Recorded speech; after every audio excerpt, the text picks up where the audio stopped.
कुछ पाने की हो आस आस, कोई अरमा हो जो खास खास आशाएं,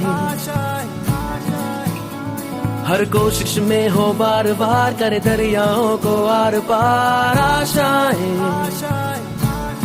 तूफानों को चीर के मंजिलों। सामान्यपणे ज्या शाळेत किंवा ज्या ठिकाणी जातो तिथं माझ्या वतीने 1, 2, 3 पुस्तकं शाळेला देण्याचा प्रयत्न करतो. आज आवर्जून मी आपल्या शाळेसाठी तोतोचान नावाचं पुस्तक हे माझ्याबरोबर 2 प्रतीमध्ये घेऊन आलोय. मुख्याध्यापक कुलाळ सरांना या पुस्तकाच्या 2 प्रती देतो.